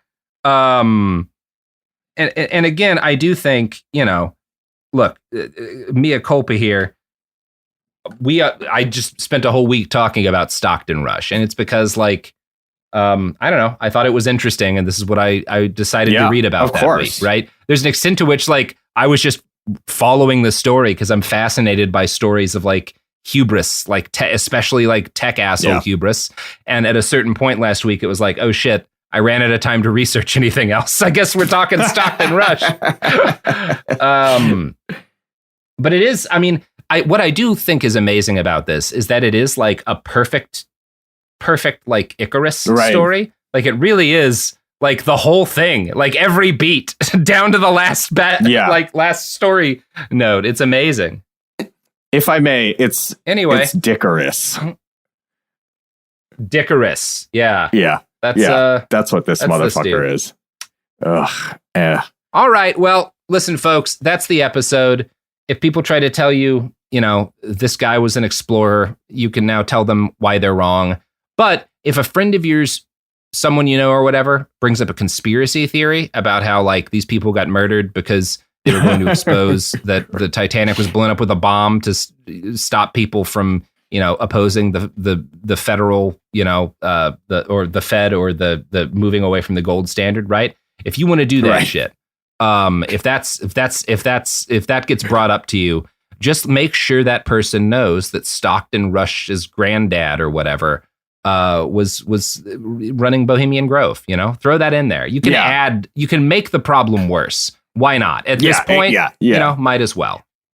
Right. If they're gonna believe that shit, there's no saving them. Yeah, give them a little something more to think about. Yeah. Andrew, do you have anything you want to plug? That's it. Mm-hmm. Yeah. Oh, I'll just do a quick plug. I know we're off sync on timing. Okay. Let's see. My podcast is Yo, Is This Racist? And we do premium episodes. You can subscribe at suboptimalpods.com, which is where we do the non-racist fun stuff. So, if you've enjoyed any of my bullshit, check it out, please. Woo! Yes. Check out Andrew T, guest extraordinaire. And the next time a multi-millionaire, son of an oil dynasty asks if you want to see the bottom of the ocean, do whatever you want to do. I'm not your fucking dad. Pretty sure Robert's not your dad. Okay, bye. Behind the Bastards is a production of Cool Zone Media. For more from Cool Zone Media, visit our website, coolzonemedia.com, or check us out on the iHeartRadio app, Apple Podcasts, or wherever you get your podcasts. Life gets messy. Spills, stains, pet accidents, and kid chaos. But with Anabay, cleaning up is easy. Our sofas are fully machine washable, inside and out, so you never have to stress about messes again. Made with liquid and stain-resistant fabrics, that means fewer stains and more peace of mind. Designed for real life, our sofas feature changeable fabric covers, allowing you to refresh your style anytime. Need flexibility? Our modular design lets you rearrange your sofa effortlessly. Perfect for cozy apartments or spacious homes. Plus, they're earth-friendly and built to last. That's why over 200,000 happy customers have made the switch. Upgrade your space today. Sofas start at just $699. Visit washablesofas.com now and bring home a sofa made for life. That's washablesofas.com. Offers are subject to change and certain restrictions may apply. This is Bethany Frankel from Just Be with Bethany Frankel. Most dog food is marketing, not nutrition. That is why Biggie and Smalls eat just food for dogs, real 100% human-grade food with ingredients I actually recognize. And yes, I do see the difference. Better digestion, healthier skin, more energy, dogs that feel better, my babies. If you've been on the fence about switching, stop overthinking it. What's more important than your furry babies and their health? Go to justfoodfordogs.com right now and get 50% off your first box. No code needed. Just try it. You see it instantly. It's Coldwater Creek, the mark of exceptional workmanship and signature touches inspired by a Mountain West heritage. Distinctive styles created from quality fabrics, silhouettes perfected with just the right drape, feel-good fits offering ease of movement, and thoughtful details to elevate your look. For a wardrobe you can count on season after season, visit coldwatercreek.com. Shop the new spring collection at 20% off $75 or more with code IHEART20. This is an iHeart podcast. Guaranteed human.